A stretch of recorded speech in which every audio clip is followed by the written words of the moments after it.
네, 오늘도 하나님의 사랑이 마음에 가득하시기 바라겠습니다. 오늘 말씀은 디모데전서 1장 8절에서 11절 말씀입니다. 그러나 율법은 사람이 그것을 적법하게만 쓰면 선한 것임을 우리는 아노라. 알 것은 이것이니 율법은 옳은 사람을 위하여 세운 것이 아니요 오직 불법한 자와 복종하지 아니하는 자와 경건하지 아니하는 자와 죄인과 거룩하지 아니한 자와 망령된 자와 아버지를 죽이는 자와 어머니를 죽이는 자와 살인하는 자며 음행하는 자와 남색하는 자와 인신매매를 하는 자와 거짓말하는 자와 거짓 맹세하는 자와 기타 바른 교훈을 거스르는 자를 위함이니 이 교훈은 내게 맡기신 바 복되신 하나님의 영광의 복음을 따름이니라. 아멘. 네, 오늘 말씀 8절을 다시 읽어보면요. 그러나 율법은 사람이 그것을 적법하게만 쓰면 선한 것임을 우리는 아노라. 여기 보면 이제 율법은 이렇게 시작하죠. 오늘 말씀은 율법에 대해서 말씀하고 있는 것이라는 겁니다.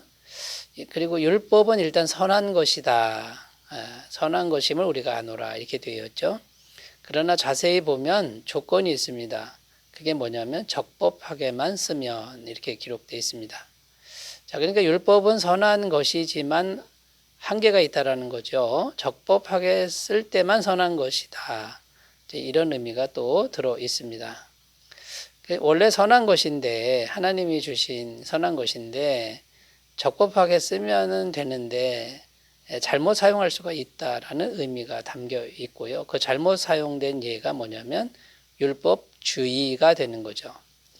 율법주의는 이단입니다. 그러니까 참된 복음이 아니고요. 율법주의로 가면 구원을 받을 수가 없는 거죠. 자, 그래서 이제 오늘은 율법에 대한 말씀을 주고 있지만 자세히 보면 그 율법과 복음에 대해서 이제 말씀하고 있습니다. 그래서 율법과 복음이 공통점이 있습니다. 좋은 점들이 있고요. 또 차이점이 있습니다. 그 차이점에 대해서 우리가 살펴보면서 은혜를 나누도록 하겠습니다. 자, 첫 번째 율법과 복음의 공통점에 대해서 먼저 살펴보겠는데 어떤 것이 있냐면요. 첫 번째는 율법과 복음은 둘 다 선한 것이다 라는 겁니다. 왜냐하면 둘 다 하나님이 주신 말씀이라는 겁니다. 갈라디아서 3장 19절입니다. 그런즉 율법은 무엇이냐?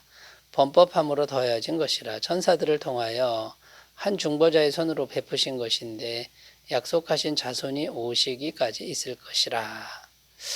그러니까 율법이라고 하는 것도요. 이스라엘 백성들이 광야에 있을 때 모세를 통해서 주어진 말씀이죠. 그러니까 하나님의 말씀이기 때문에 선하다라는 겁니다.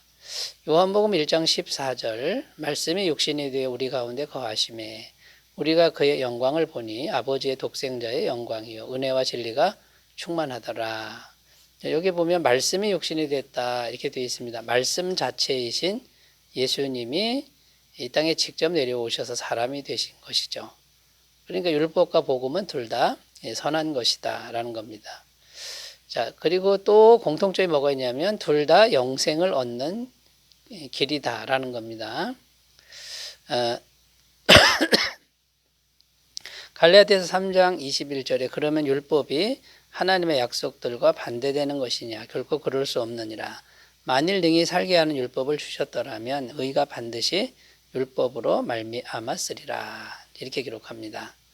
그러니까 율법을 주신 것은 이 율법을 지키면 살리라. 그래서 율법을 지키면 영생을 얻을 수 있다라는 겁니다. 그러니까 영생을 얻는 길을 제시했다라는 것인데요. 그런데 사람이 율법을 다 못 지키는 거죠. 그러나 영생을 얻는 길이 분명하다라는 겁니다. 또 요한복음 3장 16절에 보면 하나님이 세상을 이처럼 사랑하사 독생자를 주셨으니 이는 그를 믿는 자마다 멸망하지 않고 영생을 얻게 하려 하심이라. 복음도 영생을 얻는 길을 제시하는데 예수님을 믿으면 영생을 얻는다라고 하는 그 영생을 얻는 길을 제시한다라는 거죠. 이것이 공통점이 되겠습니다. 자, 세 번째 공통점은 뭐냐면 둘 다 사람을 거룩하게 만든다라는 겁니다. 거룩해지게 하는 길이다라는 것이죠. 에베소서 5장 26절 이는 곧 물로 씻어 말씀으로 깨끗하게 하사 거룩하게 하시고 하나님이 주신 말씀은 사람을 거룩하고 깨끗하게 한다라고 증언합니다.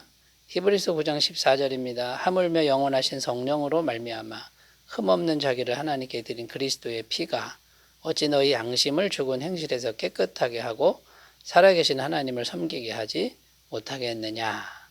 여기 보면 복음 안에 있는 예수님의 피가 영원한 죄사함을 주시는 거죠. 그래서 우리 양심을 죽은 행실에서 깨끗하게 한다. 이렇게 증언하고 있다라는 겁니다. 그러니까 율법과 복음이 둘 다 선하고 또 영생의 길을 제시하고 거룩함의 길을 제시하는 공통점이 있습니다. 자, 두 번째로 가서요. 율법과 복음의 차이점에 대해서 우리가 또 살펴보도록 하겠습니다. 율법과 복음이 둘 다 선한 것이지만 엄격한 차이점이 있습니다. 첫 번째는 율법의 행위로는 구원이 없다라는 것입니다. 갈라디아서 2장 16절 사람이 의롭게 되는 것은 율법의 행위로 말미암음이 아니요 오직 예수 그리스도를 믿음으로 말미암는 줄 알므로 우리도 그리스도 예수를 믿나니 이는 우리가 율법의 행위로서가 아니고 그리스도를 믿음으로써 의롭다함을 얻으려 함이라. 율법의 행위로서는 의롭다함을 얻을 육체가 없느니라. 자, 선한 율법을 주셨지만 그 율법을 다 지켜야 됩니다. 완벽하게 지켜야 되는 것이죠. 그런데 어떤 사람도 율법의 행위로 구원을 얻을 육체가 없다라는 겁니다. 그러니까 율법을 주셨지만 구원을 얻을 육체는 없다 이렇게 되어 있고요. 그러나 복음은 예수 그리스도를 믿기만 하면 구원을 얻게 되는 것이죠. 자, 두 번째 차이점은 뭐냐면 율법은 복음으로 인도하는 초등교사의 역할이라는 겁니다. 자, 율법을 주신 이유는요, 복음으로 인도하기 위한 것이다. 율법을 주신 이유는 율법을 지켜보니까 안 되는 겁니다. 안 된다라는 걸 깨닫고 그러면 어떻게 하지? 이제 복음으로 나아가야 되겠구나라고 깨닫게 하려는 뜻이 있다라는 겁니다. 그러니까 율법과 복음은 동등한 관계가 아니고 율법이 존재하는 목적은 복음으로 안내하는 역할이라는 거고요. 복음이 궁극적인 해답이라는 것이죠. 갈라디아서 3장 24절 이같이 율법이 우리를 그리스도께로 인도하는 초등교사가 되어 우리로 하여금 믿음으로 말미암아 의롭다함을 얻게 하려 함이라. 그러니까 율법을 지키는 인간의 행위가 아니고 그냥 믿음으로 구원을 얻게 하려는 것이 하나님의 뜻이다. 이렇게 기록합니다. 자, 세 번째 차이점은 뭐냐면 율법 아래에 있는 것은 저주 아래에 있는 것이다 라고 증언합니다.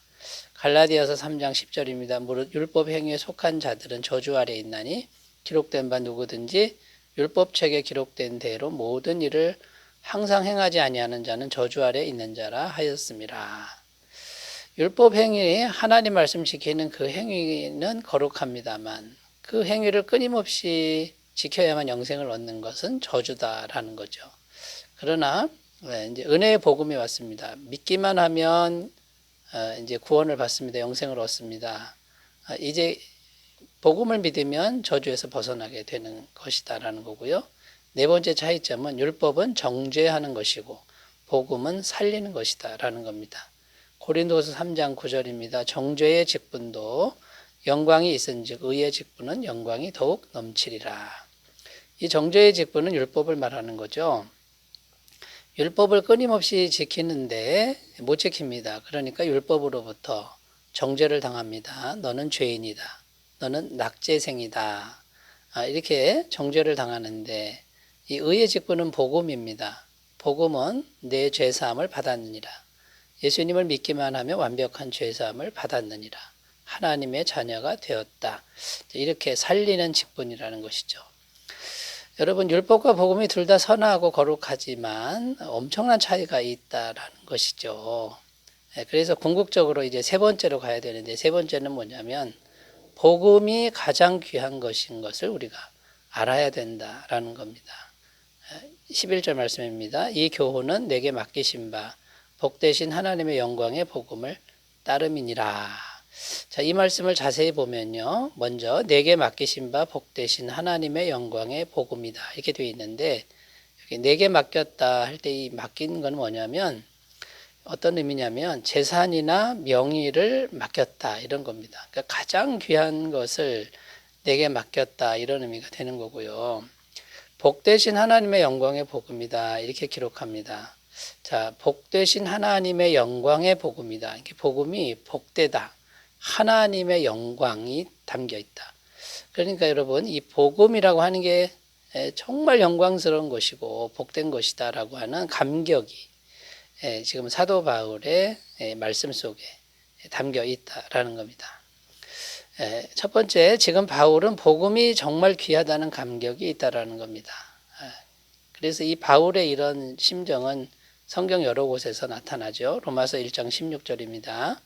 내가 복음을 부끄러워하지 아니하노니 이 복음은 모든 믿는 자에게 구원을 주시는 하나님의 능력이 됨이라. 먼저는 유대인에게요, 그리고 헬라인에게로다.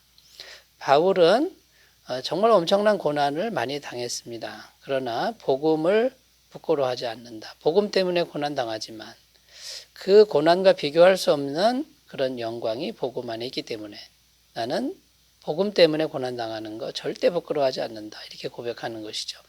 사도행전 20장 24절 내가 달려갈 길과 주 예수께 받은 사명 곧 하나님의 은혜의 복음을 증언하는 일을 마치려 하면은 나의 생명조차 조금도 귀한 것으로 여기지 아니하노라. 복음이 얼마나 귀했으면요, 생명조차 귀한 것으로 여기지 않는다. 이렇게 고백하겠습니까?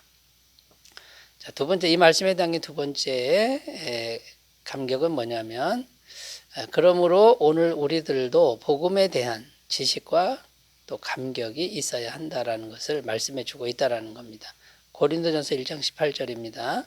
십자가의 도가 멸망하는 자들에게는 미련한 것이요 구원을 받는 우리에게는 하나님의 능력이라. 여러분, 이 십자가의 도가 복음 아닙니까? 이 복음이 지혜와 하나님의 지혜와 하나님의 능력이 된다라고 하는 이런 감격이 우리에게 있어야 된다라는 것이죠. 고린도후서 3장 8절 9절입니다. 하물며 영의 직분은 더욱 영광이 있지 아니하겠느냐. 정죄의 직분도 영광이 있은즉 의의 직분은 영광이 더욱 넘치리라.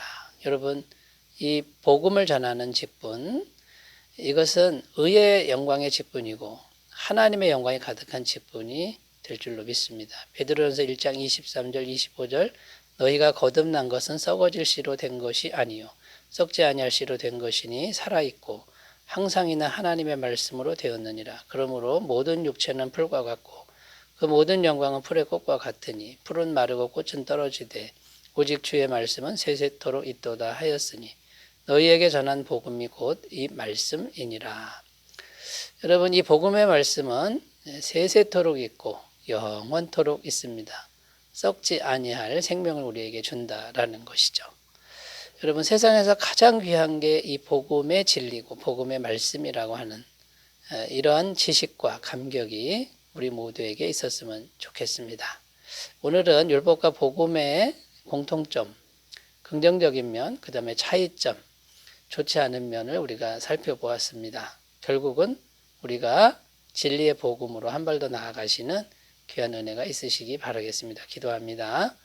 하나님 아버지, 하나님의 말씀에는 율법도 있고 복음도 있는데 율법과 복음을 잘 분별할 수 있는 지혜를 주옵소서. 예수님의 이름으로 기도드립니다. 아멘. 오늘 하루도 좋은 하루 되시기 바라겠습니다. 감사합니다.